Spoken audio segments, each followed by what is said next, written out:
On today's very, very special edition of UTR, we're reading some of Hollywood's most iconic scenes, so don't move a muscle. Welcome to Popcorn Talk, featuring movie discussion, news, and interviews. Popcorn Talk. We talk movies. Ladies and gentlemen, welcome again to this very special edition of the Unproduced Table Read here on the Popcorn Talk Network. Guys, my name is Jeff Graham. If you want to find me online, you can do so at Jeffrey Graham. And normally this is a show where we read Hollywood's hottest unproduced pilots and features. But today we're breaking the rules. Woohoo! And we're reading some already existing, well-produced, well-known iconic scenes. For those who are big fans of the show, you might know that we read the Friends pilot about 3 or 4 months ago now. Was it that long ago? Yeah, isn't that crazy? That's insane. Yeah, that was like episode 15, and this is episode 31. I remember it like it was yesterday. It was so much fun, but that's, I think you guys kind of liked hearing something that you were already familiar with, so I thought it might be kind of a fun thing to give another shot. Yeah. So I actually had each of our cast members, and me as well, I don't want to call myself an actor because that would insult all of you, but I had each of us bring in a scene, and so it'll be fun. Let's have each of you guys introduce yourselves, where they can find you on Twitter, and we'll go over casting before we read each scene. So just let's introduce ourselves, just who we are now for our listeners. Cool. Hi, I'm Adrian Snow. You can follow me on Twitter and Instagram at Miss Adrian Snow. I'm Andrew Guy. You can find me on Instagram and Twitter at Andrew Guy. I'm Roxy Stryer. You can find me everywhere at Roxy Stryer. Hey guys, I'm Timothy Michael. You can find me everywhere at I am Timothy Mike. Hey, I'm Haley O'Connor on Instagram at Haleywood. I'm Mike Kalinowski. Find me on the internet at Mike Kalinowski. Great. So part of When did that happen? I'm so not a, That it's was- just- I just never, caught me off guard. I It's like, never yeah. give my Instagram handle. every single It's one been of us that. is like, So it's also my YouTube channel if you want youtube.com/Haleywood. And that's WOULD, right? That's right. I'm a real asshole. No. It's, honestly, when I read that, I was Haleywood, I like, love that. Yeah. Yeah, Haley Wood. Okay, It's yeah. better than Haley Scott would. Yeah, that's true. Sometimes. Nice. For those of you guys who haven't turned off the stream and are still here, part of the reason I wanted to do this was just to give our actors a chance to kind of read scenes they'd already maybe seen and kind of discuss that, but also it's kind of fun to discuss what makes these scenes iconic. So we'll go ahead and start with my scene. I brought in a scene from what I think is the best movie ever made. It's not my favorite movie. Really? It's one of them, but to me, we're reading a scene from American Beauty, which I'm sure a lot of you guys have seen or listened to. To me, it's the only perfect movie. I think like every single frame and beat Now, and moment of that movie is perfect. Do you say that from a writer's standpoint or just overall? Everything. I mean, like, Cinematography, I think acting, it's everything? a perfect screenplay, but what's really cool is Sam Mendes directed the movie, and it was his first film. Which, F that. Was but- it really? Yeah. He'd done a lot of theater, so he was a big theater director, which makes a lot of sense because the movie's kind of theatrical. But then you look at the performances, and it's like one of Kevin Spacey's best performances, and I love Annette Bening. I think it's her best. Can I? Yeah. Okay, I was just in an acting class and everyone shit all over Annette Bening in What? this movie. That's just in this impossible. movie That's that they were like, she was in a impossible to me. different movie, and I was like, whoa, I never heard this No. crazy. I think everyone's kind of heightened. I think it's Yeah. sort of a deliberately theatrical movie for on purpose. And I really like American Beauty. Well, it totally is theatrical because Mendes talked about how they did rehearsals for months beforehand. Yeah. That was like a very important part of their filmmaking process. Well, and I feel like it's throwing back to a lot of the classic plays that were big in like the 50s and 60s, like Who's Afraid of Virginia Woolf, and like all these big plays about like American suburbia and like discontented middle class Americans. And I don't know, I really like the movie. The scene we're reading today, guys, is the dinner scene. So for those of you guys who probably guessed, this is going to be a very spoiler-filled show if you haven't seen these movies. But basically, this is the part of the movie where Lester, who's played by Kevin Spacey, is kind of like reclaiming his life and finally standing up for himself. And this is a dinner scene where tensions are coming to a head. So reading this scene, we have Carolyn, played by Adrian. We have Lester, played by Andrew, and Jane, who's their teenage daughter, played by Haley. All right. Interior Birnam House dining room moments later. Lester sits at the table in sloppy clothes, eating his dinner voraciously and drinking beer from a bottle. Across from him, Carolyn picks at her food, watching him with contempt. Easy listening music plays on the stereo. We hear the back door slam, then Jane enters and quickly takes her seat at the table. Sorry, I'm late. No, that's quite all right, dear. Your father and I were just discussing his day at work. Why don't you tell our daughter about it, honey? Jane stares at both of her parents, apprehensive. Lester looks at Carolyn darkly, then flashes a "you asked for it" grin. Janie, today I quit my job, and then I told my boss to fuck himself, and then I blackmailed him for almost $60,000. Pass the asparagus. See, your father seems to think this kind of behavior is something to be proud of. And your mother seems to prefer I go through life like a fucking prisoner while she keeps my dick in a mason jar under the sink. How dare you speak to me that way in front of her? And I marvel that you can be so contemptuous of me on the same day that you lose your job. Lose it? I didn't lose it. It's not like, oops, where'd my job go? I quit. Someone passed asparagus. Oh, and I want to thank you for putting me under the added pressure of being the sole breadwinner now. I already have a job. No, don't give a second thought as to who's going to pay the mortgage. We'll just leave it all up to Carolyn. You mean you're going to take care of everything now, Carolyn? Yes, I don't mind. I really don't. You mean everything? You don't mind having the sole responsibility? Your husband feels he can just quit his job? Will someone pass the fucking asparagus, Okay, please? I'm not gonna be part of this. Sit down. Jane does so, surprised and intimidated by the power in his voice. Lester gets up, crosses to the other side of the table to get a plate of asparagus, then sits again as he serves himself. I'm sick and tired of being treated like I don't exist. You two do whatever you want, whenever you want, and you do it when you want and how you want to do it. I don't complain. All I want is the you same don't complain. courtesy. Oh, excuse me. I must be psychotic then if you don't complain. What is this? Am I locked away in pad itself somewhere hallucinating? That's the only explanation I can think of. Because Lester hurls the plate of asparagus at the wall with such force that it shatters, frightening Carolyn and Jane. Don't interrupt me, honey. He goes back to eating his meal as if nothing unusual has happened. Carolyn sits in her chair, shivering with rage. Jane just stares at the plate in front of her. Oh, and another thing. From now on, we're going to alternate our dinner music because, frankly, I don't think I'm alone here. I'm really tired of this Lawrence Welk shit. Yay!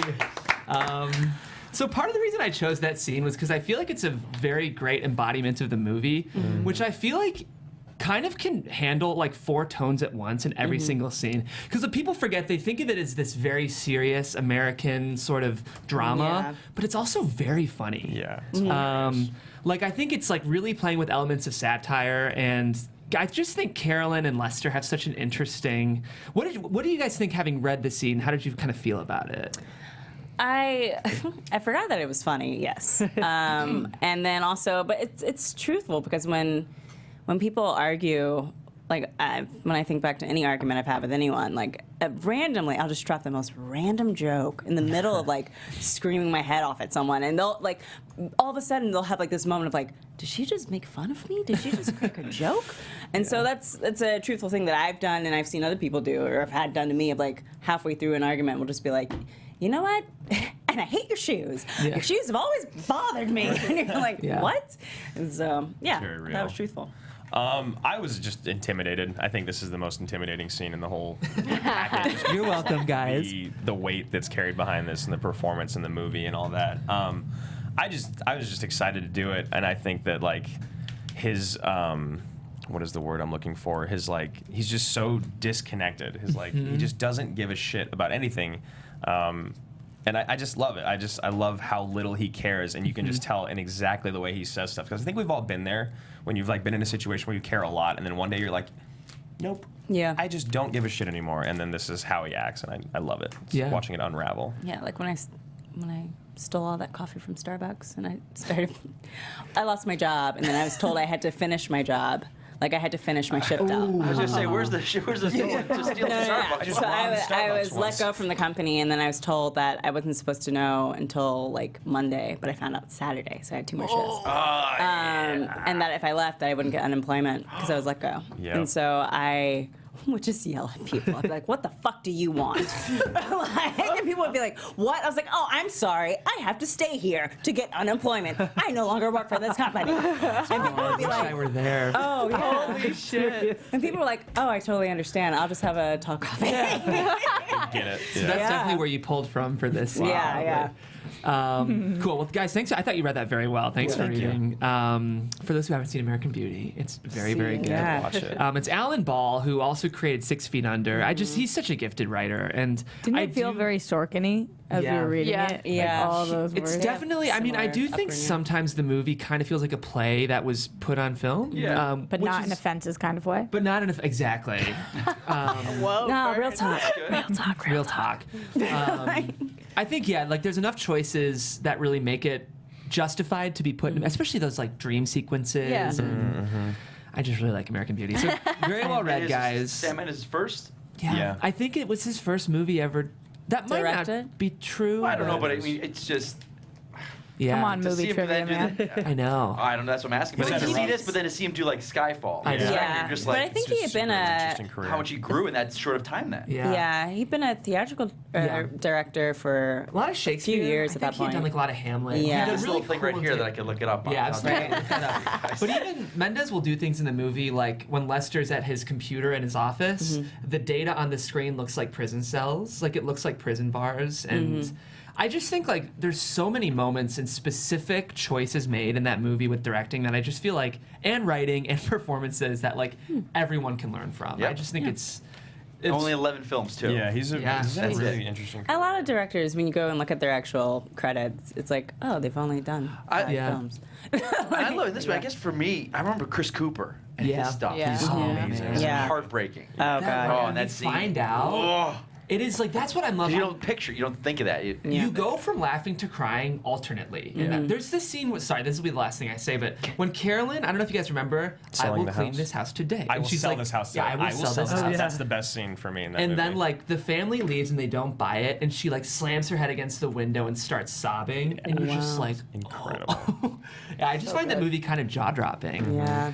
Cool. Well, very well read, guys. Next we have Tim's selection. Yay. Tim, let's talk about it. So I picked the plane scene from Bridesmaids. I remember seeing this movie in the theaters and just laughing my ass off because I thought the entire movie was just so funny. It's directed by Paul Feig and written by one of its actresses, Kristen Wiig and Annie Momolo. Yep. And I just think Kristen Wiig is just a brilliant actress. She comes from SNL. Her improv skills are amazing, and you can see it through all of the actresses in this film. And not only is it written really well, it's acted very well, and it's got an all-female cast, which I really love, in the lead roles at least, because I feel like for this generation it was like a first of its kind. Totally. And it got nominated for Best Picture. It did get it did get nominated for Best Screenplay. Picture. Screenplay, For excuse me. screenplay. Yeah. And I just remember seeing it and just being like, I just love this film, and I bought it on DVD like right after it came out. The scene we are about to read, and for those of you who have not seen Bridesmaids, so it's a story about Annie, who is a broke and 30-ish, 40-something-year-old. Whose life is a mess, and her best friend Lillian gets engaged, and she obviously has no choice but to be the maid of honor. And as we all know, this whole wedding experience is very expensive, and Annie's broke.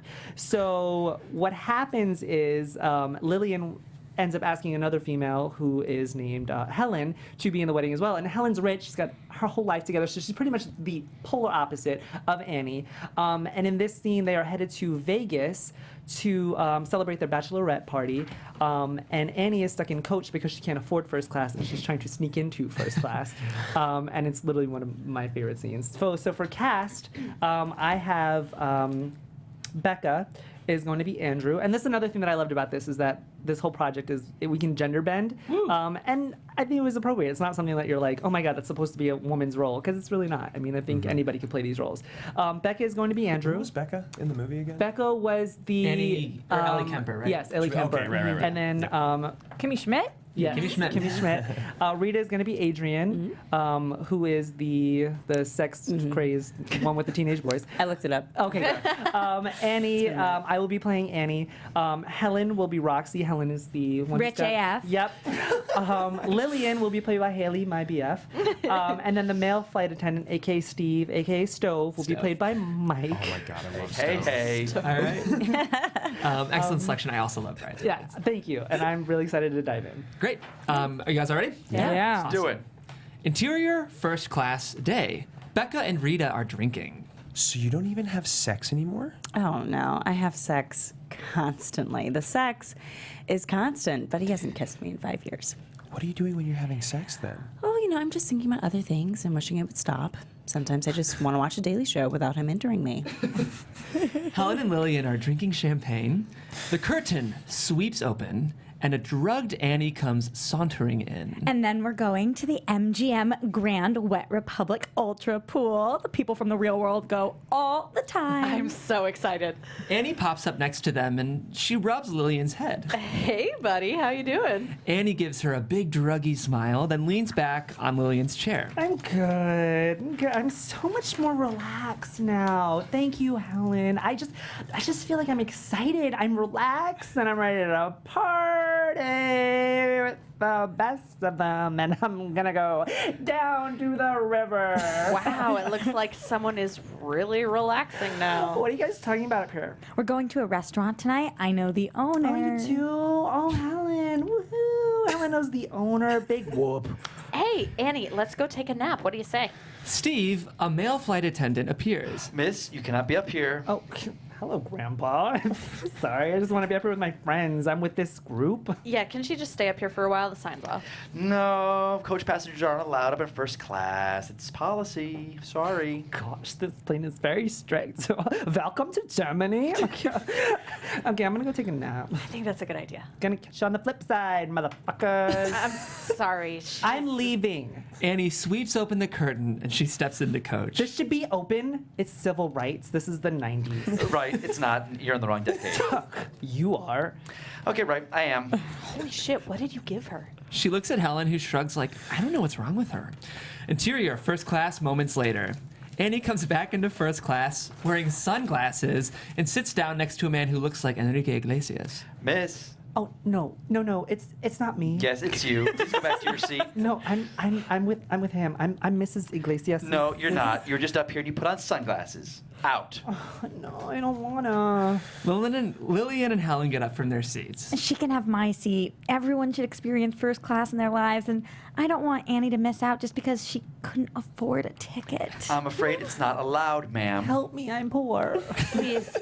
We're a whole wedding party. I'm the bride. I'm getting married. The seat is empty. She's obviously nervous. We'll calm her down. I understand, but Claire is right. Everyone get back to your seats. You especially. You have 3 seconds to get back to your seat. You can't get anywhere in 3 seconds. Well, you gotta try. You're setting me up for a loss already. Whatever you say, stove. It's Steve. Stove. What kind of a name is that? It's not my name. My name is Steve. Are you an appliance? No, I'm a man, and my name is Steve. You're a flight attendant. That's absolutely accurate. The flight attendant glares at her, and Annie leaps back into Coach. Gosh, that's such a funny scene. so good. Why is that scene so funny? Because I think like comedy sometimes, like Bridesmaids, is just like objectively just so funny. It's so good. It really is. It's just well written and well performed. Tim, Yeah. great job with Thank that. you, everybody. Great job. it's so funny. It was really hard cutting that scene because obviously you guys know right after that they go into Melissa McCarthy's character and John, who plays the marshal on the plane. And I was like, God, we could literally read this Just do the movie. entire. Yeah. I mean, literally, Yeah. we could read this entire plane scene because it's so funny. Not a bad idea. I love that. It's True. civil rights. It's the 90s. You're in the wrong decade. No, you are. Yeah. It does feel improvised. You can tell that they Yeah. have that train. It feels Yeah. like, this Yeah. is just what you would obnoxiously say. Totally. She's a groundling, just Yeah, saying. yeah. Yeah. It's very loose. I know what you mean, and I think sometimes when you see a comedy, it feels so formulaic, or you Yeah. can feel the The room beats that you have to hit. tightening up the jokes, and you can kind Yeah. of feel the writer, mechanically making jokes. Whereas this is so loose and kind of improv-y. Yeah. But Yeah. even what I love about the scene is that even the sub characters, like the flight attendant, is so good. prominent. funny, Like, yeah. like when you look back at this scene, all you think about is stove, the flight attendant, Yeah. because Yeah. that's like it's just infamous now because of. I feel like if this somebody entire had scene. pitched that to me, though, and I was sitting there like, yeah, and she's going to pretend to call him Stove. She thinks his name is Stove. I'd be like, that's the dumbest joke I've ever heard. Like, it's obviously Steve, but then it plays so well. Yeah. Yeah. Yeah, I mean, anytime a comedy script gets nominated for an Oscar, it's a well-written script. Yeah. And we've seen so many attempts at Bridesmaids again. Yeah. And I think this movie, you look back at like important movies, and it's hard to argue sort of the importance of this movie in the cinematic landscape over the last 20 years. Like, I do feel like even Ghostbusters, which was, I think, good but not as great, was trying to do this, Well, it's like that whole Apatow gang had their run for like a decade Yeah. almost. It was just like 6 dudes in like every movie. And then, this type of thing where it was like a crew of women that just kicked ass and made a movie that was just as funny, if not funnier, than what Apatow had been doing was like, It's the same thing that's going on with everything in Hollywood. It's like, just give everyone else a chance. Yeah. Trust me. Yeah. We know what we're doing. Well, this is why I also love the movie Girls Trip that just came out, because that is also an all-female cast, and it's an all-black cast. Minus, there's a few other, Caucasian Races. cast members. But I feel like Girls Trip got a lot of its innovation and its influence from this script. I do. Yeah. Or just living single. Or Living Single, yes. I know. sounds like I the know, original. Adrian, yes. Before Sex in the City, there was living single. Of course. Before Friends. Before Friends. Well, I thanks will for picking say- this scene, Tim. I think it's a really fun scene. I thought you guys also read it very well. Yeah, that was Makes fun. you want to go back and watch the movie. Yeah, me too. It's so good. Cool. Well, up next we have a very iconic TV scene. I don't know if you guys have heard of the show Breaking Bad before. I've never heard Sorry, of that breaking show. what? This is the show that won Bryan Cranston 5 consecutive Emmys, right? It's just insane. Yeah. Do you want to talk a bit about what Breaking Bad means to you, Andrew? This is Andrew's scene, just so you guys know. Yeah, so I picked Breaking Bad, and I remember I moved to Eugene, Oregon, all by myself after like my first year of college. And I didn't really have any friends or know what to do. And I remember Breaking Bad came out on AMC, and I watched it. And I hadn't really watched Mad Men or The Sopranos yet. I'd watched The Wire in college, and I was like, huh, what is this? And I remember it was like the very first episode I saw was when Walt has to kill the guy in the basement by choking him out with a bike lock. And he like stabs him with a piece of glass or the broken plate in the Yeah. leg and all that. And I was just watching it, and I was like, With the pole. yeah, Yeah. it was the first time I'd ever seen that show, and I was just That's like, crazy. oh my god! Like I was like shaking thinking about it, and so. So we're doing that scene. We're doing that scene, and I've got a plate. No, so I went through and I've watched the whole series twice, and this scene, I remember the very first time I watched it and going through again, I just remember writing it down. I was just like, Gray Matter, season 1, episode 5, like 30 minutes in. And then when we got this exercise brought to us, I went back and watched it. And what I love about this is that you could have never watched the show before, and it's only 5 episodes in, so that makes sense, but you get exactly who every single one of these characters are. They have an incredibly strong point of view on what exactly is happening, and it's kind of before you see Walt change, but you do see that at the end of the day, he's always going to do what's best for him and his family in his mind. So yeah, I just love this scene. It's definitely going to be quite the left turn from Bridesmaids. Yeah. But yeah, this is when Walt and his family are talking about his cancer decision and what he's going to do with treatment. Great. Casting, really quick. Oh yeah. So I'm going to play Walt because I had to. I had Adrian as Skylar. I've got Roxy playing Marie. I've got Tim playing Walt Jr. And I've got Mike playing Hank. And I'm sorry, Haley, I do love you. I really do. Very talented. Yes. All right. Interior White House living room evening. Clothes on the party platter, now picked over. A hand enters frame and picks up a cube of cheese. We pull back to see a miserable Walt as he pops the cheese into his mouth. The, quote, intervention has been going on for a while, and everyone looks worse for wear. Marie is skeptical, Hank is uncomfortable, Walter Jr. sullen. Sitting in his favorite recliner, all Walt wants to do is pick up a remote, turn on the tube, and watch a little Star Trek Voyager. But no, he listens dutifully as Skylar holds court. She sits on the couch, clutching a throw pillow to her belly. The pillow is embroidered with the adage, "Find joy in the little things." The bottom line is that you're being selfish, Walt. Skylar catches herself, then rephrases more carefully in, quote, intervention speak. I mean, I personally feel that the decision you're making is not in the best interest of our family unit, in my opinion. I'm the one who's sick. It's not your turn yet. You agreed to listen to what everyone had to say first. Fine. Walt leans back, annoyed. Elliot offered to help because he cares about you. I know you have issues with accepting help from others, but under the present circumstances, don't you think that those issues are basically just bullshit? I mean, not valid.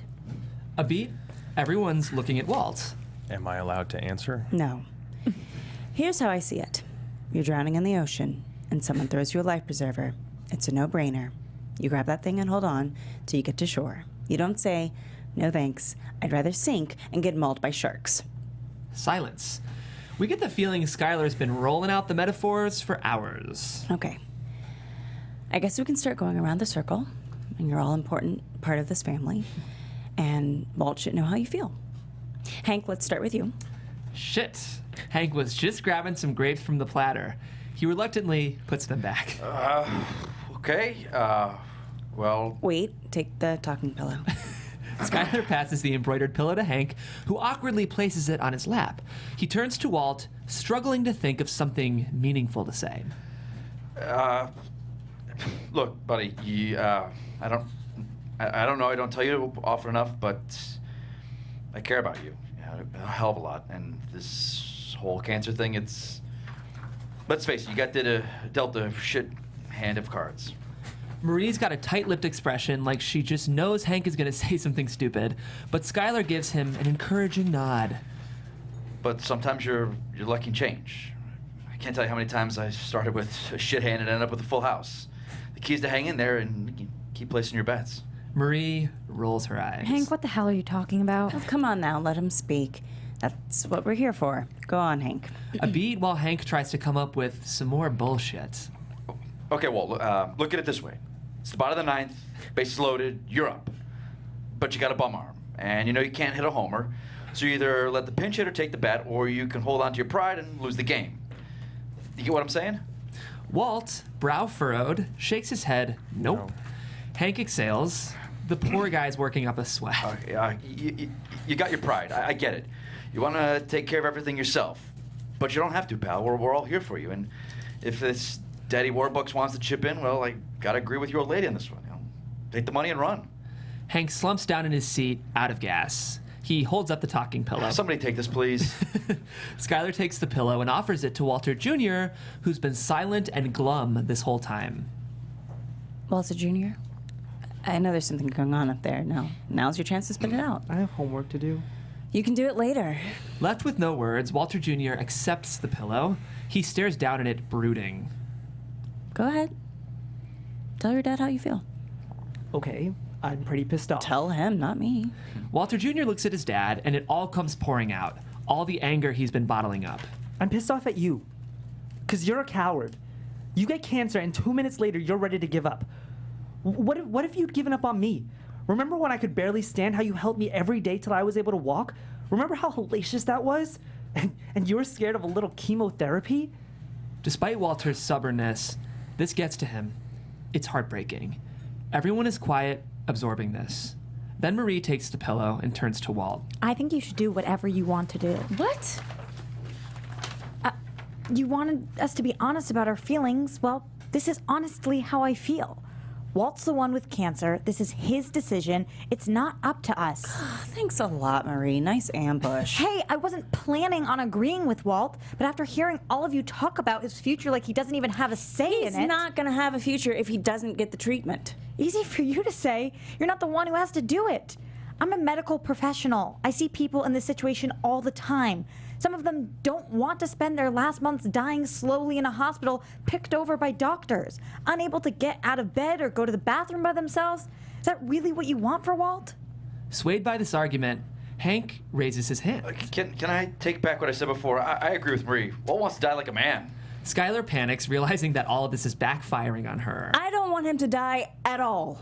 That's the whole point of this. That's why I asked you here. Oh, so we're not allowed to have our own opinions. Chaos erupts as Skylar and Marie fight like hell. Well, like sisters. And everyone starts talking over each other at once. This isn't some game, Marie. This is my husband's life we're talking about. Why are you trying to sabotage us? You've been doing this since we were kids. You'd throw a fit if you didn't get your way. Girls, cool it, all right? We're supposed to be talking about Walt here. Yeah, this is stupid. He's not going to change his mind, so we might as well save our breath. Shut up! Shut the fuck up! Everyone stops talking. Walt reaches over and snatches the pillow from the couch. I've got the talking pillow now. Armed with everyone's attention, Walt calmly settles back into his chair. He addresses the whole group, but he's mainly speaking to Skylar. I've listened to everything you have to say, and I appreciate how much thought you've put into my situation. But don't you think I've gone through all this in my head 1,000 times and weighed all my options? Walt turns to Skylar. You think taking a handout from Elliot is the answer, but nothing is ever no strings attached.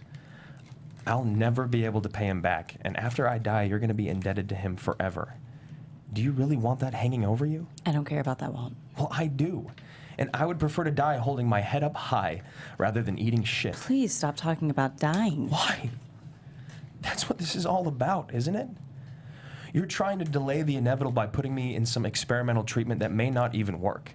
It doesn't come with a guarantee. I could go through hell and still end up dead. Well, you're not the only one this affects, Walt. What about me and Walter Jr.? What about... Don't you want to see your daughter grow up? Skylar is choked up, and Walt is too. Of course I do. But you have to accept the fact that it's not going to happen. You heard the doctor. Best case scenario, even with the treatment, it'd be a miracle if I made it to her 3rd birthday. Silence. The whole family absorbs this terrible thought. What good is another year of survival if I'm spent that time undergoing chemo and radiation, too sick to work, or have sex, or even enjoy a meal? I don't want to take 20 pills a day, and no offense, Hank, I don't want to lose my hair, and I don't want to feel like shit all the time. I know you're scared, but you're not alone. We are going to be with you every step of the way. I know that. And that's the worst part. You and Walter Jr. are going to be taking care of me when I can't function anymore. You're going to be sticking me with IVs and emptying my bedpan and cleaning up my puke. And when I die, that's what you're going to remember about me. And I'm sorry, but I don't want to be remembered that way. I didn't get a choice about getting cancer. This is the only choice I get to make. For once, Skylar doesn't know what to say. Walt has clearly moved everyone with his argument, as they all sit quietly, letting his words sink in. Woo! You remember why this show is the show that it is. When you read a scene like that. I do have a question though, Andrew. I mean, Breaking Bad, being pretty much heralded as the best TV show ever, there are so many scenes to pick from. Yeah. So, I'm just wondering, why this one? I know you talked about it a bit at the top, but... I think, again, I think it has to do with, really getting to see who all the characters are perfectly. I really love the moments of, that you don't get to see of the fact that he wants to turn on Voyager. You would never know that without turning on the script. I love that you see the shit. He has to put the grapes back. You don't see that in the show. And I also think that the thing that people remember the most about Breaking Bad is how badass Walt is. Yeah.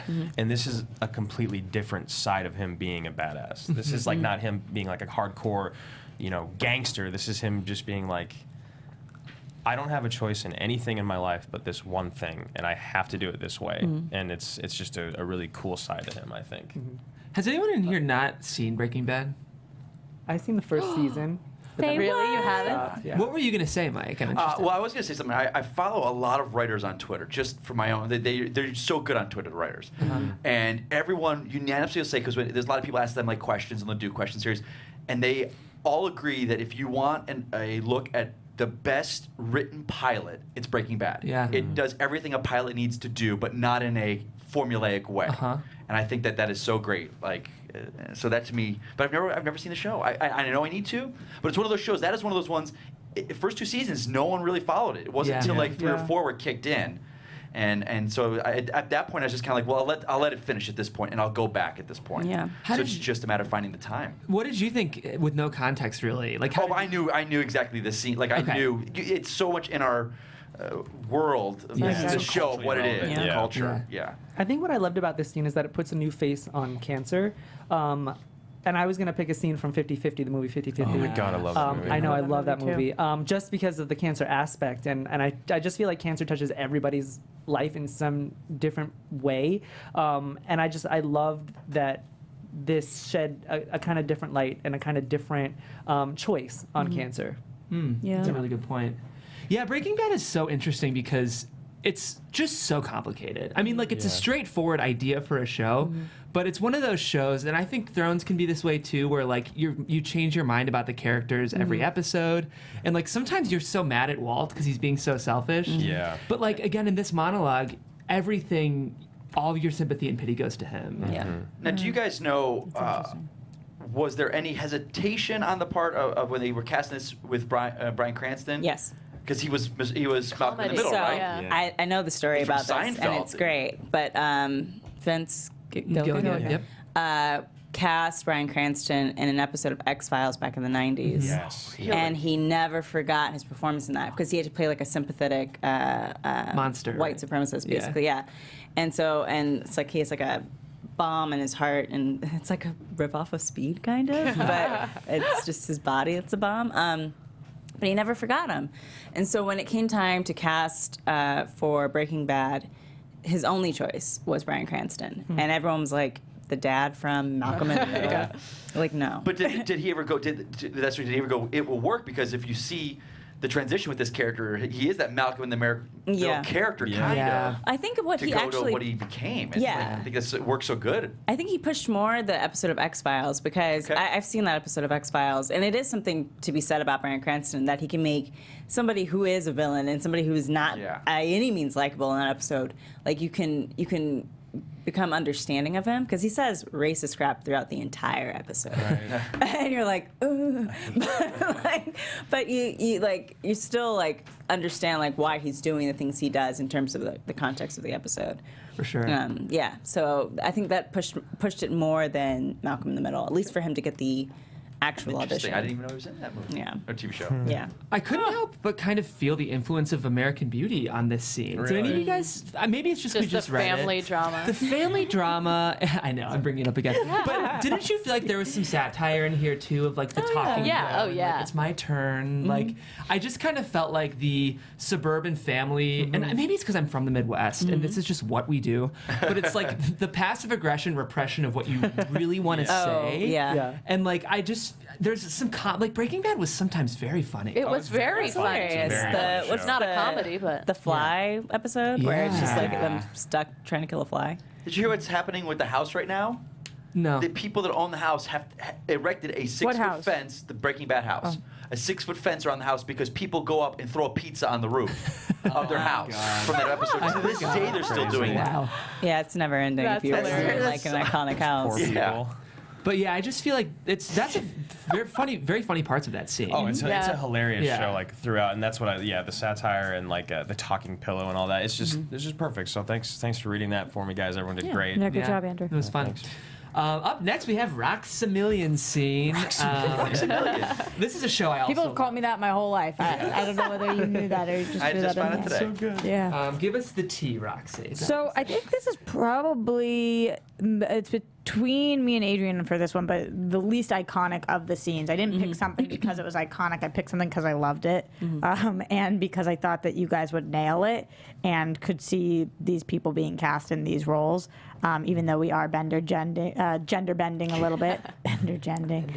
I love Girls. Girls is one of my favorite shows, and a lot of the scenes stick with me. I know that some people have a problem with the show, but I'm also a little plug for the Tomorrow Show. We're interviewing Judd Apatow in a couple of weeks. So I've been going back through a lot of things that he's had a hand in. my And I think that I know that Lena Dunham is a very divisive person, but I think she's brilliant. Whether I like her politics or whatever it is in general is a different story, but I think she's brilliant. And what she did with Tiny Furniture and Making Girls, it's unbelievable. And casting her best friends and her friends from college and like literally putting her thumbprint all over this, she's a genius. So I thought we would pay homage to her with a scene from season 1, episode 7 of Girls. Great.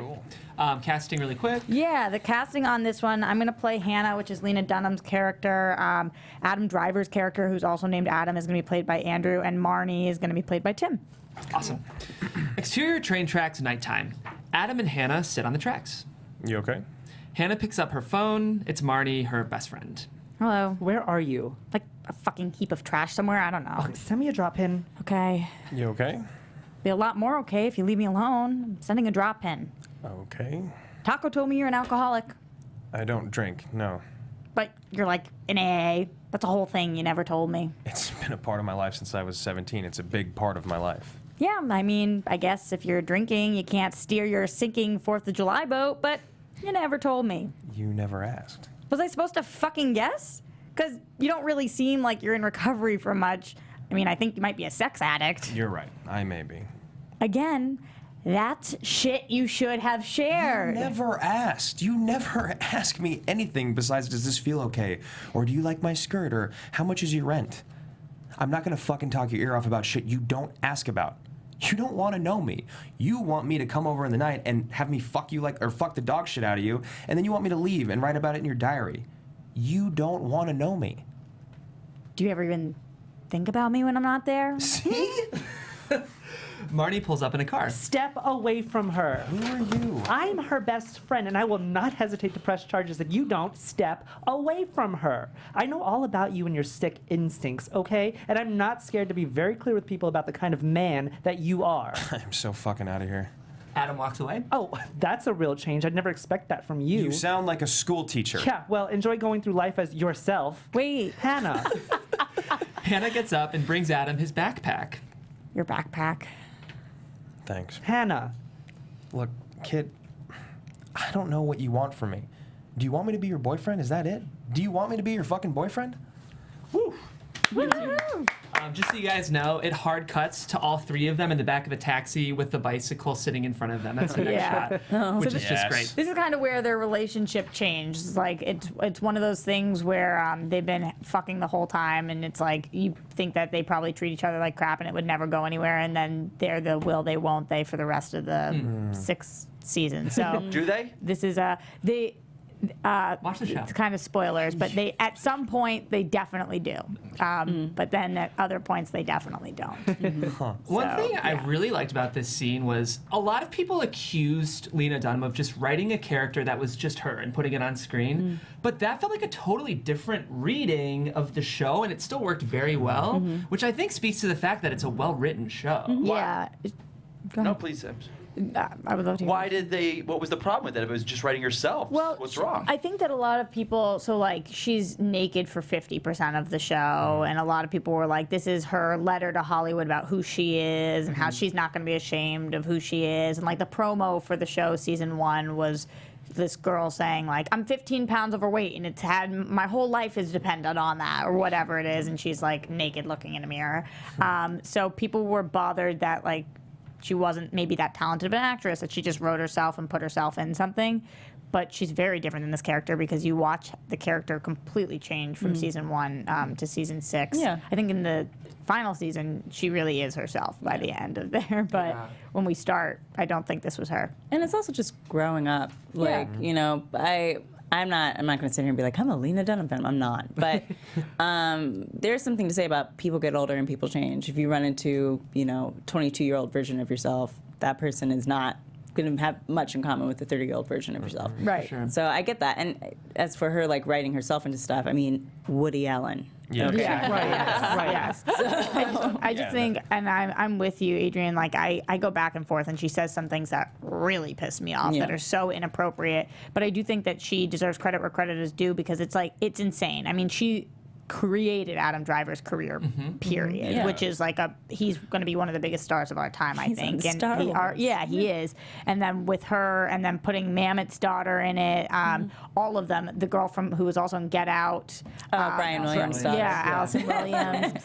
It's just like this was stacked. Like she just legitimately said, like, I'm making this. I have creative autonomy. I'm casting my friends, my college roommate, and this guy that I think's really good, and that's what we're gonna do. And I'm gonna star in it. Yeah. Like, Do you guys? And Just I don't know incredible. if I said it in the episode we did, but hearing you say that, this girls and Lena Dunham reminds me of those two girls that wrote the underground comedy. yeah. Hannah and Danya. That Yes. they reminded me so much of girls and Lena Dunham, and like just if they went and did it on their own and produced it, I just got that same vibe from right. it. Have you seen? Has anybody seen Tiny Furniture? Yeah, Her yeah. I saw a movie. little bit of it. It's what's wild about it is that it's like totally fine. Like it does the job. It's not like this brilliant movie, but it was all it took for Judd Apatow to be like, I'm going to produce this. What do you got? And her original one sheet that she gave him about what Girls was is literally the most atrocious thing I've ever seen. Like Which she agrees with. it's outrageously bad. Like it doesn't even make sense. But he believed in her, and the show. Yeah, it was really cool. So thanks for reading that with me, guys. Yeah, I'm glad you brought in a scene from Girls, because we've danced around it, but like people just accuse it of being purely Lena's show, which it is her voice. Like it's completely her voice and her vision. But I want to speak to the strength of a writer, like the writing, because I think like even maybe more than her acting or her politics, she's just a really gifted writer. Yeah, I mean, because I've never seen Girls. Yeah. And like I've never seen one episode of it, and I like reading the scene. I have no idea what's going on, but it's just a really, really well written scene, and Adam is a character that you'd want to play. Yeah. He's not the lead character, but he's like a male character that any guy would want to kill for, because he seems pretty legit. Yeah. You know? Yeah. Seems pretty like straightforward. He has a great role. I love the way you played it, and all of you guys played it differently than how the show presents his characters, which again just speaks to the fact that the scripts of this show are strong. It's such a specifically interpreted vision of millennials that can be played in different versions of millennials, I think. I really enjoyed that read. Tim, I like you as like kind of the BFF. So good. Yeah, it's funny because she ends up like the actual show kind of steers away from Marnie, and really by the end, like it's her and her gay best friend who live together. Yeah. So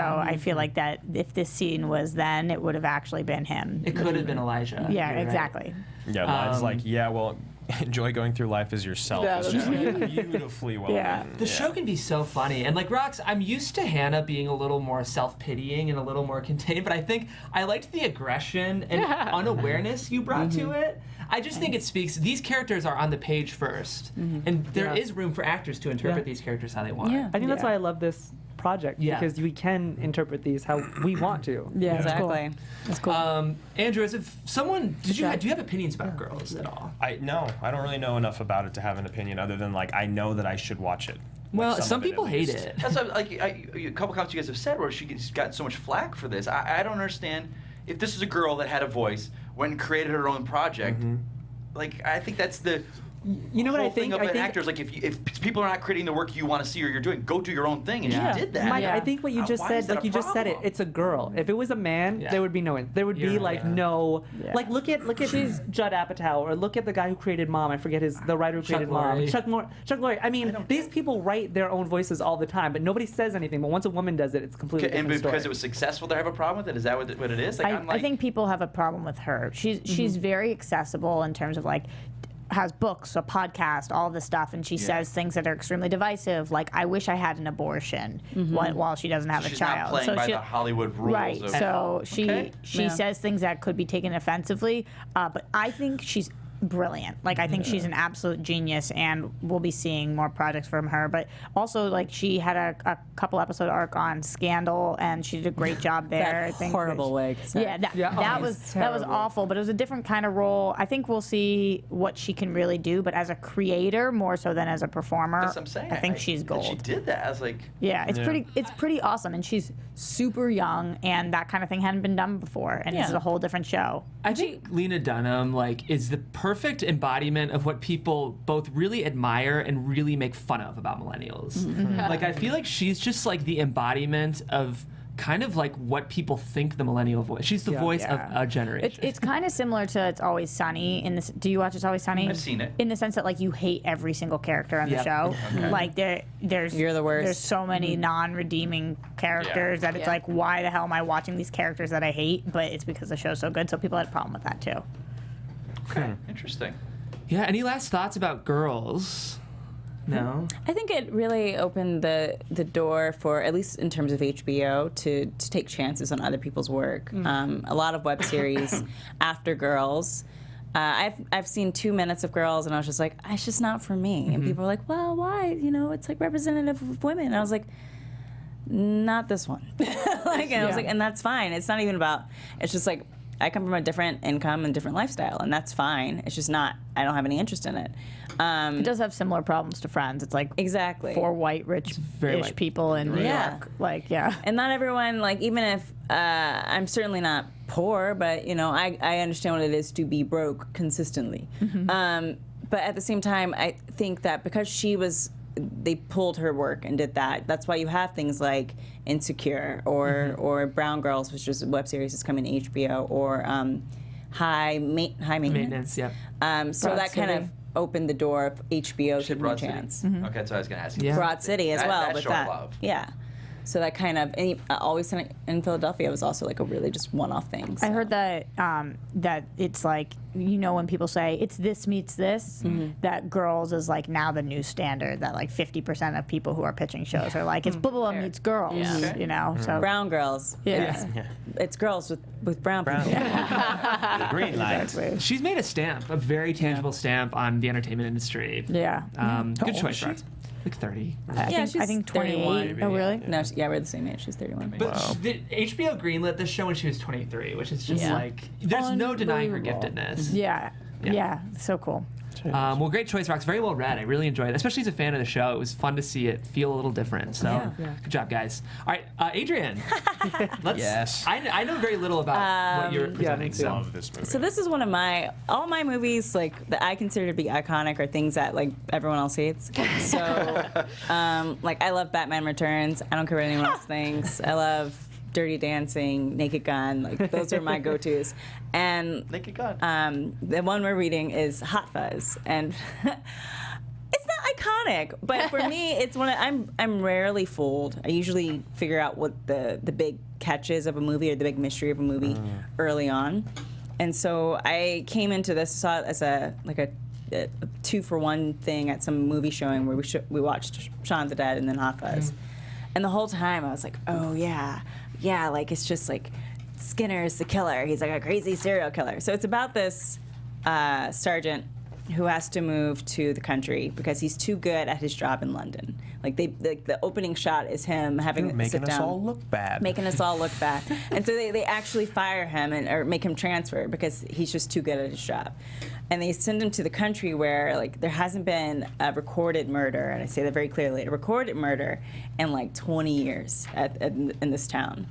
And what he starts to notice is that like people keep dying, like in the most random of ways, like, you know, like they get into a car accident and their heads are severed. and then like somebody's house explodes because he was drunk and left the oven on. And they're like, and he's like, this doesn't make any sense. Like this keeps happening. Like you don't think this is weird? And so this is the scene that we're about to do. If you've never seen Hot Fuzz, like this is the reveal of like what actually happened. Cool. And when I saw this on television or in the movies years ago, I was blown away by like the simplicity and the understanding of like that British comedy that they can build it up in that kind of American action film way, and this is a send up to that, and then just completely crush it by like the most mundane reasoning. So. Awesome. Raise your hand if you think that Jeff should read this with a British accent. Yeah. I'll do my best. Yes. Oh, and it's written by accredited and Simon Pegg. Yes. Okay. Interior, exterior, squad. Music casting. Sorry to interrupt. Oh yeah. Oh, casting. Good call. Yep. But you were doing so great. You were. You're doing so thank good. Sorry to mess up your flow. It's all right. Adrian? Yeah, so I'm reading for Nick, though I don't think I should ever do this part. But Andrew's reading for Frank, Roxy, Skinner, Reverend Shooter, Mike, Weaver, Roy Porter, Haley, Joyce Cooper, Reaper, Mary Porter, Tim, Danny, Dr. Hatcher, and Annette Rupler. And I didn't put too much emphasis on like who should be in which role. I think they're all kind of just very interesting people, and they're all British, so Let's do it. good So luck. all the same. do is what you're saying. Okay, and we're starting from squad car. Is that right? Yeah, we can start there. great. That's fine. Interior, exterior, squad car day. Danny and Angel sit in their usual spot as the high street is being decorated with bunting. Danny looks at Angel, where she stares off into space. Look, Nicholas, Mr. Teacher's got his big coat on again. Want anything from the shop? Cornetto. Interior, newsagent day. Danny buys 2 ice creams from a smirking Annette Roper. Angel watches on morosely. No luck catching them killers then. It's just the one killer, actually.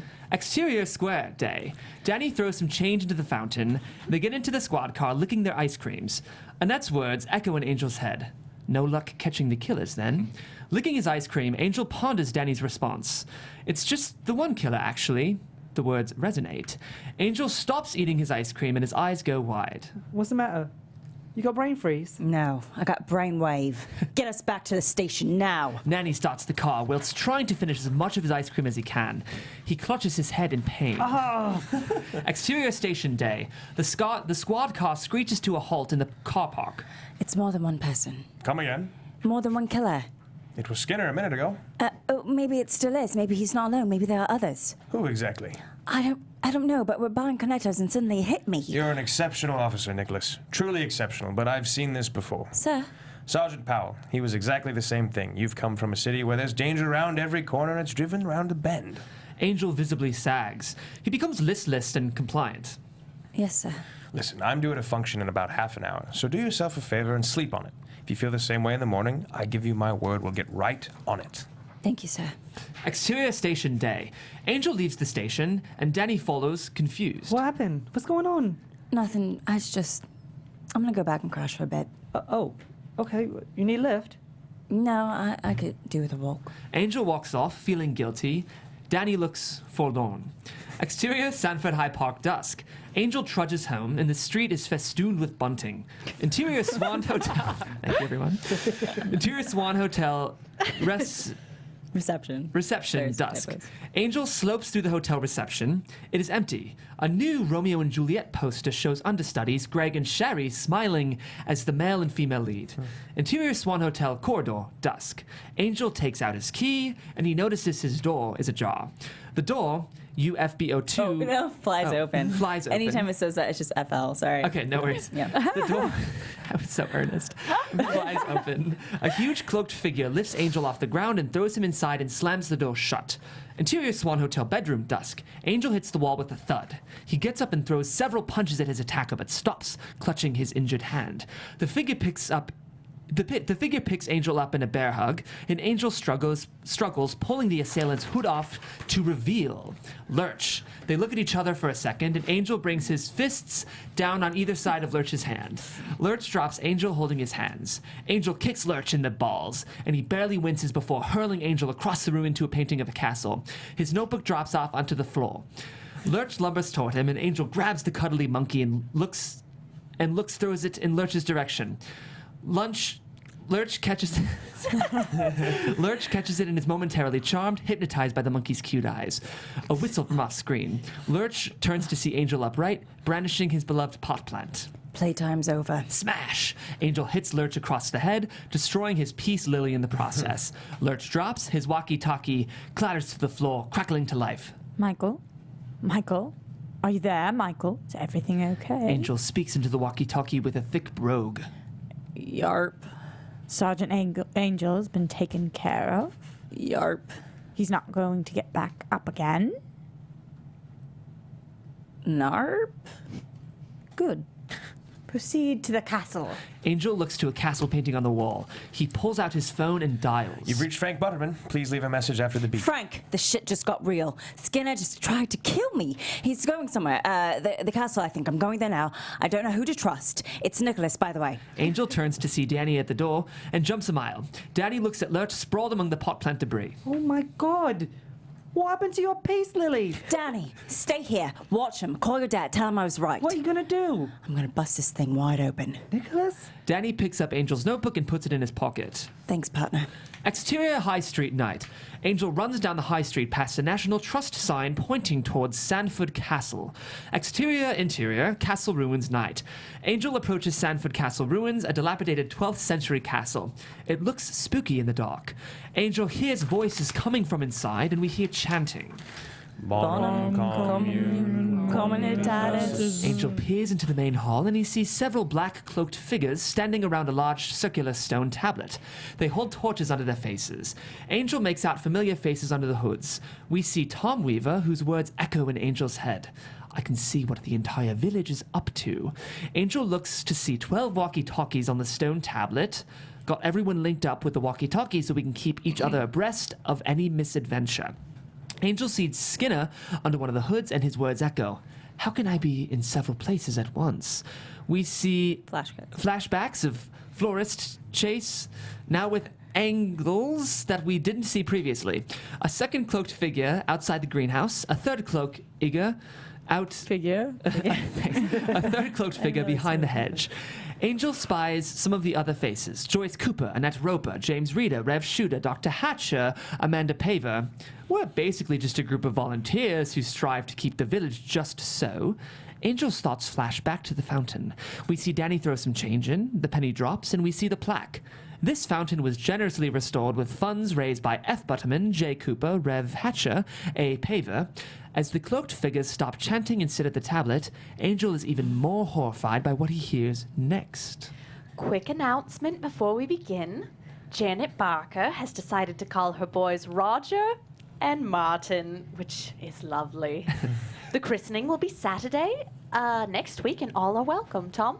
The cloaked figures all swing their torches to Weaver. Thanks, Joyce. Now, we will be pleased to know that the tenacious Sergeant Angel has been taken care of. Thanks must be go to Simon Skinner for his efforts in this, and our very own Joyce Cooper will be discovered the officer tomorrow morning slumped on the wet floor of his Eswit bathroom, having slipped in the shower and tragically broken his neck. Dr. Hatcher will take it from there. Indeed. And may I say very well executed, Simon? I will, of course, pronounce the death as accidental. That is, after all, what I'm here for. All torches to Dr. Hatcher. There are mild chuckles. With Sergeant Angel dispatched, we can concentrate our efforts on eradicating our hoodie infestation, after which nothing will stand in our way. Oh, I beg to differ, Mr. Weaver.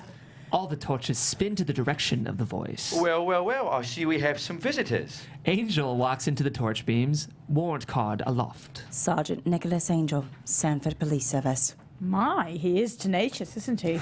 I'm placing you all under arrest on suspicion of conspiracy to commit murder. Oh, come, Sergeant Angel. You should be ashamed of yourselves. This is supposed to be the community that cares. Oh, but we do care, Nicholas. It's all about the greater good. The greater good. What do you mean, the greater good? The greater good. Sanford, Nicholas, the village. A happy village is a healthy village. Perfection breeds contentment, and contentment is paramount. You see, as much as I enjoyed your wild theories, Sergeant, the truth is far less complex.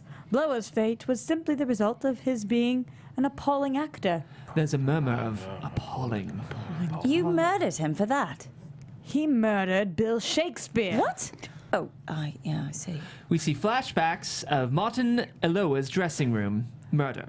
Now we see new angles with multiple cloaked figures. The Sanford players is an important feather in our cap. We couldn't let Blower jeopardize that. Now, not when we had two semi-professionals waiting in the wings. Skinner points to an older couple in cloaks who wave back. Let us not forget Greg was an extra in Straw Yes, Dogs. I know. Martin was less concerned with the reputation of the village than his sordid affair with Eve Draper. We see flashbacks of Eve's murder by multiple killers. And so Eve deserved to die too. She did have an annoying laugh. There's a murmur of... It was annoying. And George Merchant. He had an awful house. There's a murmur of... It was so bad. We The see worst house. flashbacks of Merchant's accidental explosion. Now we see multiple cloaked figures engineering it. We begged him in vain to make his residence more in keeping with the village's rustic aesthetic. What was Messenger's crime?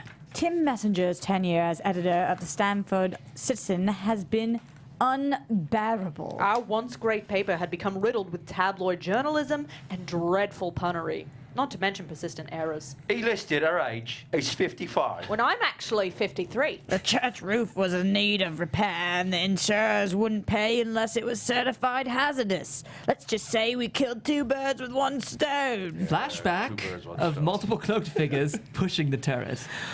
What about Leslie Tiller? One of your own. Her horticultural expertise helped put Sanford on the map. She was ever so good. Oh, Cousin Leslie was a terrible shame, but it seems she was set on moving away. We had to stop her before she shared her green fingers with everyone else. Not least the heathens at Uford Abbey. The NWA simultaneously spit If on the we ground. can't ever, no one can. How can this be for the greater good? The greater good. Shut it! These people died for no reason whatsoever. Oh, I wouldn't say that. All torches move to the voice. To Angel's horror, it's Frank. He wears the era-fashioned police cape. I was like you once, Nicholas. I believe that the immutable word of the law. That is until the night Mrs. Butterman was taken from me. You see, no one loves Sanford more than her. She was the head of the Women's Institute, chair of the Floral Committee, even ran the neighborhood watch before Tom. When they stated that the Village of the Year contest, she worked round the clock, it became her life. I've never seen such dedication. On the eve of the educators' arrival, some travelers moved into Callahan Park. Before you could say gypsy scum, we were knee-deep in dog muck, thieving kids and crusty jugglers. We lost the title, and Irene lost her mind. She drove her Datsun Cherry into Sanford Gorge. The inquiry said that it was an accident, but I knew better. From the moment on, I swore I'd do her proud, and whatever the cost, we'd make Sanford great again. Sir, that doesn't make sense. It makes perfect sense, Sergeant. Frank gathered together a group of the most faithful Centeforeans and showed us all we might rid our streets of the pedophiles and the perverts. The shoplifters. The shirt lifters. The punks and the drunks. The thieves and the mugs. The hams, the shams, the drifters, the The gritters. dodgers, the boggers. The hawkers, the stalkers, The gypsies and the and tramps! thieves. And pedophiles, the perverts. Yeah, you've heard them. The educators arrive tomorrow, Nicholas. They were supposed to arrive in a couple months, but they brought it forward for some reason. We had to make sure everything was ready. Are you saying this is all about winning the best village? This is the best village, Nicholas. You've seen the people. They're happy, contented. Most of them don't even know about our work. They have very normal lives. Very Normal, very normal. average. Living in a dream world. Precisely. No crime, no tension. It's sheer bliss. Bliss. It's nice. I like it. We Happy. created the society you dream about. Isn't that worth preserving? Not with murder. Sergeant Powell thought the same as you. I'm disappointed you can't see the bigger picture. Well, I'm happy to disappoint, sir. And I'm afraid you're going to have to come with me. You're all going to have to come with me. No, Nicholas. I'm afraid it's you that has to come with us. The NWA reveal an array of weapons from under their cloaks: axes, scythes, pitchforks, knives, etc. Out of the shadows, a bruised and angry Lurch slaps a hand on Angel's shoulder. Angel is shocked. Another hand lands on his other shoulder, and he turns to see... Danny. No. Danny is silent. He and Lurch wield knives and torches. With lightning speed, Angel ducks out of their grip, grabs Lurch's blade, and spins behind Danny and holds it to his throat. He takes Danny's torch and shines it at the NWA. Now back off, all of you. You'll be explaining to everyone how Danny accidentally tripped and cut his own head off. The NWA continue to close in, and Frank laughs. Oh, come on, Nicholas. You haven't got it in you. I mean it. They close in further. Shit. Angel throws Danny to the ground and runs into the woods. Hey! Yeah. God, I love that movie. No, yeah. When I go back and watch it and I hear they say make Sanford great again, they made this in like 2005. So I was like, oh, like, that's Yeah. so creepy. But yeah. And make Germany great again. So it's a whole list of things that happened in the past. Good job, America. Right. That was really fun. Mike, first of all, I think you should be the new Mary Poppins guy. What's his name? The chimney sweep? Chimneys, True. I think Lin-Manuel Miranda's playing that, but Yeah. is it Rolf? No. I'll take his role. That's Sound of that's the Music. Sound of Music. Dick Van Dyke. Yeah, Dick but- Van I knew it Dyke. was Dick Van Dyke, I just but call yeah. it You Dick just Van. do such a likable Cockney accent. I think all my accents, when Batman. it tries to be, it's my Michael Caine. Yeah. thing, Your Michael right? Caine. It's all it is. Pretty good. And Michael Caine's IMHO. always trying not to sound like Michael Caine. We get it on DC Movie News a lot. I'm pretty his excited Michael about Caine. it. Yeah. One thing I want to talk about, this is clearly a satire, parody kind of. I think of Airplane or Scary Movie or any of these. What makes it? What do these scripts need to work? Do you think? I think, as someone who grew up watching a bunch of action films, you have to know what you're talking about. So, there's a big reference to Point Break, and there's references to Bad Boys too. That's something they talk about in the movie because one of the Danny's characters is obsessed with action films. So I think when you do a satire, I think you really actually have to love what you're making a satire of. You can't just go in and kind of be like, oh well, we're just gonna make fun of this thing, because people who really love it or grow up with it will catch it immediately. There are things in the actual movie that as I'm watching it, I'll be like, oh, okay, that's a reference to this movie, or that's a reference to that movie. Because I've seen all these action films, thanks to my father. So I think that's how you have to kind of understand the setup that you're doing, and you have to take it seriously. What I really like about Simon Pegg in this movie is that he takes everything so seriously. And all the characters who are the town and the killers, they are so sweet and so kind. So sweet. So sweet. So kind. So kind. The greater good. And throughout the movie, anytime someone says the greater good, somebody always repeats it, every single time. Let's practice. Just say it. Yeah. The greater good. I think that's Yeah. what makes this so strong. This scene in particular is that you also have to have a really strong ensemble cast, because yes, you do have your main character, but it falls on the ensemble cast to really make it satire, because you're literally the only one who's the serious one, and we're all batshit crazy. Yeah. So you have to have Or a is strong she ensemble batshit cast. crazy? Or that. And we're all. like this your makes total thinking. sense. No, and I think that's what also they kind of, I think Edgar Wright and Simon Pegg understood that, and they cast, everyone who was cast in it has played in some action film at some point. So Timothy Dalton played Skinner, and I can't remember the other actors' names, but one of them was the villain from Lethal Weapon 1, or Lethal Weapon 2. Oh, yeah. And so they kind of understand, like, these people know how to play, like, sweet people, one. You never see Timothy Dalton playing, like, a nice guy who runs a grocery store, but he does in this movie, and he's also still, like, Timothy Dalton in this movie. So. And when you talk about like them making references to movies, I think it's cool that they make references to like movies, not the ones that everyone references. Yeah. You know, like how often do people reference the shooting in Point Break like that? Nobody part, references you know? it. It's And such a great moment. Such a dumb, beautiful scene. Yeah. Like when because it's so dumb and so dangerous, and no cop should do that. Yeah.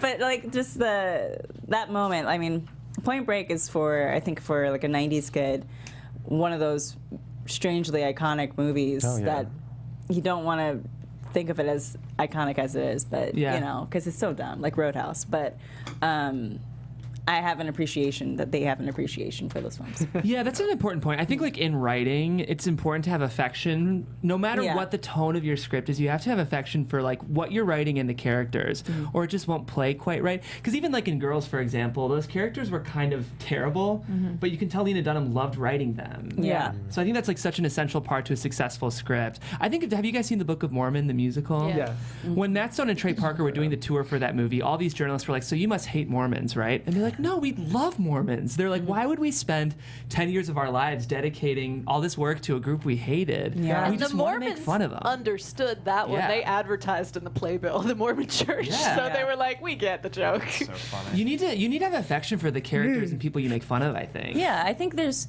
when something's or like when something's written poorly, or like a comedian, like a stand-up comedian tells a joke and nobody appreciates, or the people that they like. I've heard people make jokes about black people, stand-up comedians, and like frowned upon it, and then but I'll laugh at someone else's joke, and my friends will ask me, well, why did you laugh about that person's joke but not the other? I was like, because like Bill Burr has a joke about lotion and like how black people love lotion. And I was like, because he's not wrong. We use lotion. And I was like, and he talks about how his girlfriend at the time talked about how he was ashy and that white people are ashy and they should be using lotion. And he's like, I lotion every day now. Yeah. And I was like, that's funny because it's true. Like, it's not like he just like pulled that out of his butt. Like somebody said black people smell like soup in one stand-up comedian. And I was like, that's not funny because there's just no basis for any truth in that. And they were like, oh. I was like, yeah, it's just, if you show an affection for the things that you're talking about, even if they are touchy subjects, if you show a knowledge or an affection for it, people will understand it. Like when Bill Burr first started that joke, everyone was kind of like, and then he's like, but no, I'm actually really ashy and I do need lotion. That's a great point. Well, very well read, everyone. Any last thoughts on Hot Fuzz? I'll make sure we get to the last two scenes. But Haley, we're up next. All right, so I picked a scene from When Harry Met Sally, which I love the movie, even though I fundamentally disagree with the premise of the movie, which is that men and women can't be friends because sex always gets in the way. But like, it seems silly and it seems a little dated, like some of the stuff, but I still love it. The dialogue's so tight and the back and forth is like exactly the kind of thing that I love. So the scene that we're doing is, just for some context, Harry and Sally have just met. They are driving from Chicago to New York together. So they're on this long road trip. They didn't really know each other. It was just through a mutual friend. So this is them like stopping off in a diner and they're like mid-conversation through this long road trip. Great. And you are playing Sally. I'm Sally. Harry is going to be Mike and the waitress is Roxy. Great. Are we starting on page 37. Yeah, it's like mid-sentence. So awesome. I don't think she wants to stay. Of course she wants to stay. Wouldn't you rather be with Humphrey Bogart than the other guy? I don't want to spend the rest of my life in Casablanca married to a man who runs a bar. That probably sounds very snobbish to you, but I don't. You'd rather have a passionless marriage And be the first lady of Czechoslovakia. than live with the man you've had the greatest sex of your life with just because he owns a bar and that's all he does? The car stops in front of the diner, which is straight out of the 50s. Yes, and so would any woman in her right mind. Women are very practical. Even Ingrid Bergman, which is why she gets on the plane at the end of the movie. Oh, I understand. What? Nothing. Harry crosses towards the diner, and Sally follows after him. What? Interior diner. As Harry and Sally come to the door, a hostess is waiting. Obviously you haven't had great sex yet. A table for two. Right this way. Yes, I have. No, you haven't. He crosses away from her towards the table. It just so happens I have had plenty of good sex. This doesn't go unheard by the hostess and other diners. Sally walks to the table and sits down. With whom? What? Who have you had great sex with? I'm not gonna tell you that. Okay, fine. Don't tell me. A long silence. Maybe they both look at the menu. Maybe they just sit there. Shell Gordon. Shell? Sheldon. No, sorry. You didn't have great sex with Sheldon. I did too. No, a Sheldon can do your taxes. If you need a root canal, he's your man. But between the sheets, it's not Sheldon's strong suit. I love you, Sheldon. Do it to me, Sheldon. I can't get enough of you, Sheldon. Now, see, it just doesn't work. A waitress approaches the table. I'll have the number 3. Oh, what kind of bread do you want that on? Surprise me. The waitress turns to Sally. You know what I'd like is the apple pie a la mode. Apple a la mode. I'd like the pie heated, and I don't want the ice cream on top. I want it on the side. And I'd like strawberry instead of vanilla, if you have it. If not, then no ice cream, just whipped cream, but only if it's real. If it's out of a can, then nothing. Not even the pie? No, just the pie, but then not heated. As the waitress leaves, Harry stares at disbelief at Sally. What? Nothing. So how come you broke up with Sheldon? How do you know we broke up? Because if you didn't, you wouldn't be with me. You'd be with Sheldon, the Wonder Schlong. First of all, I'm not with you. Second of all, it's none of your business why we broke up. Okay, you're right. I don't want to know. Well, if you must know, it's because he was very jealous and I had these days of the week underpants. Judge's ruling on days of the week underpants? Yes, they had the days of the week on them, and I thought they were sort of funny. And then one day he said to me, "You never wear Sunday." He got all suspicious. Where was Sunday? Where had I left Sunday? And I told him, and he didn't believe me. What? They don't make Sunday. Why not? Because of God. Brilliant. Yeah. Such a good scene. Good old Nora Ephron. Right? Yeah. So I love the back and forth, but really, I mean, so much of the movie is really like feels so dated. Like, of course they can be friends, and it's funny too. Like, yeah, I know the movie so well that it's hard not to just feel like you're doing an impression of these famous people. But like, that's a good example of like Billy Crystal is annoying and you don't really like him in the movie. He has great lines and they're very funny, but like in real life you'd hate this man. He's so annoying. But that's, it's a charming rom-com and I still love it. I feel like even though some of it maybe hasn't aged as well as we'd like to think, some of it I feel like just sets so much important groundwork for like the witty rom-com. Yeah. It does feel like one of those iconic, important movies. And like however you feel about the dialogue, it is really sharp. Yeah, I think Nora Ephron always did a really good job of fleshing out all of her characters. Because if you think about it, like, oh no, why am I blanking on this? Oh no. What are you trying to think? The best friend. Who? Oh gosh, she just passed. Carrie Fisher. Carrie Fisher plays the best friend in this. The gentleman from the other, I can't think of his name either, but he was in the cowboy movie with Billy Crystal later on. Daniel Stearns? Jack? No. Kirby. No. Kirby? Bruno. Something. Kirby. He's dark hair. Let us know in the comments. In any case, let us know. They are such fleshed out characters that even when because they end up getting married instead of Harry and Sally. But it makes sense because you kind of see them always. Oh my God! If you have not seen The Harry Met Sally, it's been almost 40 years. But no, that's one thing I did always appreciate about Nora Ephron is that her characters seemed more fleshed out. Everyone had these weren't impossible characters, not like a rom-com where it didn't seem real. Well, what's good too is like, I mean, I guess both characters, I just shit on Billy Crystal, but like both characters are a little annoying, but like Sally is like uptight and type A and really, likes things a certain way. She never has to apologize it in the movie ever. Like she just is this way. You either want it or you don't want to be with it, and that's good. Like I do like that. Yeah, that's a really good point. Yeah, and I think what makes a good movie, not even rom-com, but any kind of movie in general, is having that good back and forth, quick dialogue. Like it's like almost ping pong, where you're like, you hit it to me, I hit it to you, really, really quickly. There's no like beats. It's just like one after the other after the other. I think I love those kind of scenes. So I really appreciated this. Yeah. I think, like, importantly, too, Nora Ephron wrote Women Who Like Sex, which now feels commonplace, but I think at the time was kind of revolutionary and like and honest. So the fact that this whole scene is positioned around a female sexual experience, I think is like really cool. Yeah. Do you guys think she had sex with a guy named Sheldon. That was really good. Yeah. Yeah, I do. You think it was really good? You know, it's always those nerds. I don't think so. You know, they know how to hit it. You're with the nerd. Let's be honest. Yeah, but I think that there's no shot that Sheldon was good. I think you made this up. The only problem You is can I've tell. got a friend named Sheldon who is, from what I would guess, is probably pretty good. We love Sheldon. Yeah, you Fabulous love Day Sheldon. been on the He's been on the show. Him and his Oh. boyfriend have been together for 3 years, so there's got to be something there, right? I'm not saying no Sheldon. I'm saying she made this up. Yeah, gotcha. Not that women make things up. Just in this particular situation. God Wasn't bless like the Nora next Ephron. scene, the next moment is the orgasm, right? Isn't that the No, whole- that's That totally comes later. later, This yeah. is Later. way early on. Oh, this yeah. is what when they're driving from college. Got it. Well, God bless Nora Ephron. It made me kind of sad reading this just because she was such an important voice. And I even think like Lena Dunham probably wouldn't be where she is without Nora Ephron. So Yeah. fun to read. Thanks for bringing that in, Haley, and very Yeah. well read. One more scene. Yes. I picked I guess it's famous, the diner scene from Yeah. Heat, Michael Mann's Heat. He wrote and directed the film. I remember, God, this movie came out right when I was going into college, but it was the biggest thing was like this is the first time De Niro and Pacino had a scene together. They've been in movies together, but they've never been in a scene together. And it's, De Niro is a crime, he just runs scores, that's his thing.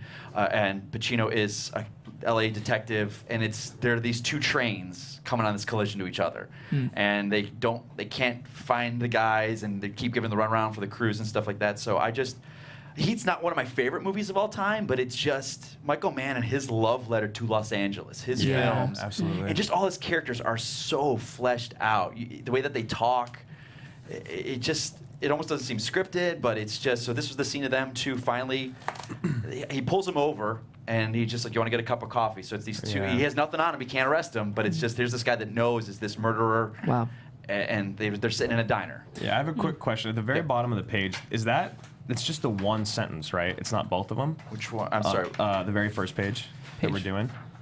43. 43. Yeah, it's one sentence. I don't know why. I think maybe on the page when I copied it from the script, so it's just. That's stage direction at the end. Yeah, right? yeah. Okay, I just want to make sure. And then, because we covered this on AMA recently, and this is the first scene they shot. And De Niro and Pacino, De Niro insisted, demand that they do not rehearse it because they thought they would be kind of uncomfortable talking to each other. And they shot it like 13 times. I think they used like the 7th take. Yeah. I just went to a screening of this with Michael Mann. Oh, yeah. Speaking at it, it was Wow. interesting. I mean, that shootout scene is one of the most famous and well shot shootout scenes of all Yeah, time. yeah, and it's wild. just. Ever. Yeah. Who's reading who for this? Andrew is going to read Neil Macaulay, which is Robert De Niro. I'm Vincent Hanna, which is Al Pacino. Great, awesome. Okay, here we go.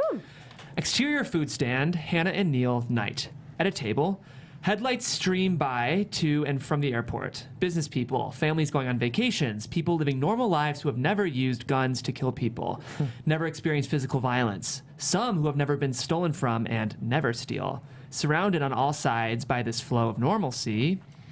7 years in San Quentin, in the hole for 3. McNeil before that. Yep. McNeil as tough as they say. You looking to become a penologist? You looking to go back? I chased some crews. You guys looking to fuck up and get busted back. You must have worked some dipshit crews. I work all kinds. You see me doing thrill seeker liquor store holdups with a Born to Lose tattoo on my chest? No, I do not. Right. And I am never going back. The adversarial intensity is eye to eye. But don't take down scores. I do what I do best. I take scores. You do what you do best. Trying to stop guys like me. You never wanted a normal type of life? What the fuck is that? Barbecues and ball games? That's part of it. That's nice. That your life? No. My wife spends half her time on the couch. My stepdaughter's got problems because her real father's a world-class asshole. And every moment, I'm chasing guys like you. You know, a man told me once, you want to make moves? Don't keep anything in your life you're not willing to walk out on in 30 seconds flat if you feel the heat around the corner. So if you're chasing me and you got to move when I move, how do you expect to keep a family? What are you, a monk? No. I got a woman. What do you tell her? She thinks I sell swimming pools. And if you spot me around the corner, you're gonna walk out on her, leave her flat, like that, not even say goodbye? That's the discipline. What you left is pretty empty. Yeah? Maybe you and me, we should both go do something else, pal. I don't know how to do anything else. Neither do I. And I don't much want to. Neither do I. And sorry. Both of these guys look at each other and recognize the mutuality of their condition. Hannah's laughter. So we're sitting here, like a couple of regular fellas. You do what you do, I got to do what I do. What happens if I'm there and what happens if I'm there and I got to put you away? I won't like it. But if it's between you and some poor bastard whose wife you're going to make into a widow, brother, you are going down. Because you don't have to do it. You don't have to be there. You could have been a mailman. There's a flip side to that coin. What if you got me boxed in and I got to put you down? Because no matter what way, you will not get in my way. But now that we've been face to face, I would not feel good about that. But I won't hesitate. Not for 1 second. Maybe it'll happen that way. Or who knows? Maybe we'll never see each other again. they look at each other for a moment. Neil's wry smile.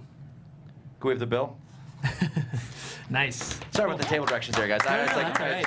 pulling off the thing. Yeah, I love that scene. I love it too. It's just, well, you're an AMA guy. Do you want to talk about what action movies, like these scenes feel very like you and Ben, kind of? They're just like, they're just so well written. Yeah. You know, like Yeah, the tension, the drama, and it's not, he doesn't try to do, like the conversation is so simple, but the subtext is so grand. And you talk about like some of the scripts, like I don't think this was improv at all. I think every word of that was scripted out. Yeah. But they make it feel, you know. And I was debating to do this scene because the way that they deliver those lines is so in your train of thought. Mm-hmm. You just What's so interesting about it is when you watch the movie and when you go through and you read this scene, it's like it's almost mundane on paper. Yeah. And that's what makes it so brilliant on camera is that like you would think a less seasoned director or writer and less seasoned actors would try to make this scene more. They would try to bring the gravitas to it. But it's like the fact of how simple it is like what makes it so intense. Yeah. Well, you wait the whole movie just to see them do this. right. So it's enough just that they're sitting there. They could literally say not one word and just sit there and leave, and it would be. It could have been so overwritten too, right? Like Totally. These scenes are such a balancing act from a writing standpoint because if you don't do enough, the audience isn't getting what they want. Because when you're watching a '90s action movie, you want some of that a little bit heightened feeling. Yeah. But we've seen so many of these scenes just go off the rails, and if you stop believing them, the movie's ruined, right? Yeah. Like the scene from Face Off when John Travolta walks in God, that and movie's so Nicolas Cage. Listen, I love Face Off. I love Face Off. love Face Off. But I did not believe John Travolta for 1 second as Nicolas Cage. Thank you. Yeah.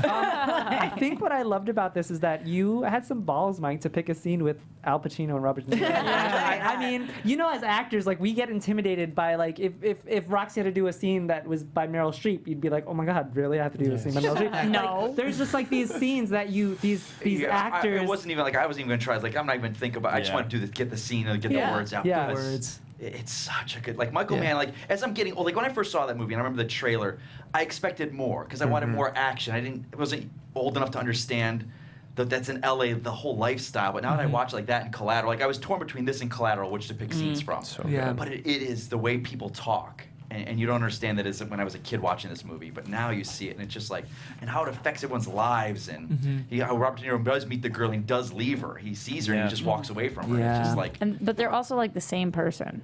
oh which is yeah, so, which is just why different it's sides so of the great. different Yeah. sides of the track. They're exactly identical. They are, and that's why a scene like that when they meet, if you can feel their similarities and their opposition all at the exact same time, that's what makes that so thrilling, I think, Well, to and watch. that's why, I mean, I know it's not the same as film, but like procedural cop drama tries to get these moments in the writing, often Right. fails, and it like, let me tell you, I'm from the other side of the track, or when like you're you just don't like, need to come say on, it, we man. get it. We Like, get it. It should be, Yeah. I think that's a big problem is that things are often, there's some TV shows that I'm like, God, you don't have to. I was watching Scandal. Please, we're not this I was dumb. like, I love come Scandal, on. but you don't have to. I know. Yeah, you don't have to it's tell me. overwritten for sure. You don't have to tell me this. There's a scene where he's having coffee at it's kind of like a bookstore, and he meets Amy Brenneman is her name? Amy And Brenneman. she's kinda I love hitting her on him. so much. And he's like, Love who's this? her. Is this a cop? Is she undercover? Like he doesn't ever let his guard down when he finally does. He's kind of a dick to her. But then that's another great scene I thought about doing. It's just Michael Mann can write so good. Yeah. He Well, just- thanks for bringing. I mean, it's been fun to read Nora Ephron and Alan Ball and Michael Mann. Yeah, it's been great. I think It is funny though. There's still like we didn't read any Sorkin today, which feels a bit like a crime. Maybe we do the show. You I would know. love to do this again. This is actually a lot of fun. there's plenty of There's yeah. plenty of great Choice. scenes that we still have to read. But I guess with that, we do kind of have to close the show, guys. I think we're running out of time. Guys, this has been the Unproduced Table Read. Today we ran a special. We did what I'm calling our scene study. And if you liked what we did today, let us know in the comments, because I think it might be fun to bring back in a while. And if you don't let us know, then we won't. So suck Or it. maybe if people have scenes that they are favorites. Yeah. Want to Yeah. share Great with us. idea. Good idea. Let us know what scenes you'd like Love to see that. read. Yeah. Next week, we're reading kind of really exciting contemporary political drama about conflict on the Texas-Mexico border that I'm really excited about. It's called... Southern accents? We'll see. Oh yeah. It's called Civil Mexican Unrest. accents? Oh, maybe. I'd say if you're a fan of Homeland, check out next week's show. cool. Oh, cool. Guys, this has been the Unproduced Table Read. Just so you know, these scripts came to us heavily discounted from ARA Printing. They're wonderful. They're on Magnolia Boulevard in Burbank. And again, they're fast, they're awesome, they're really kind. And if you go with the promo code TABLEREAD, you'll get 20% off your order. If you like hearing produced work read, we covered Friends about 15 episodes ago, so you can check that out. Guys, my name is Jeff Graham. If you want to find me online, you can do so at Jeffrey C. Graham. I'm also hosting a show where I'm reviewing pilots with a couple of other really smart people It's awesome. on Wednesdays. And so if you want to hear kind of my take on new pilots that are airing, that's Wednesdays at 10 p.m. on our sister network, AfterBuzz. What's it called? It's called TV Pilot Reviews. Yep. Clever. I'm Adrian Snow. You can follow me on Twitter and Instagram. I'm Adrian Snow. You can also catch me on Sundays on AfterBuzz for Outlander. I'm Andrew Guy. You can find me everywhere online at Andrew Guy. I'm Roxy Stryer. You guys can find me everywhere at Roxy Stryer. I'm Timothy Michael. You can find me everywhere at I am Timothy Mike. Haley O'Connor on Instagram as Haleywood. Mike Kalinowski at Mike Kalinowski. Thank you so much, guys. We'll see you next week on Friday at 10 p.m. 10 a.m. Oh my God. Like, oh no, Yeah. I won't be here. Almost did. Producers Maria Menounos, Kevin Undergaro, Phil Svitek, and the entire Popcorn Talk Network. We would like to thank you for tuning in.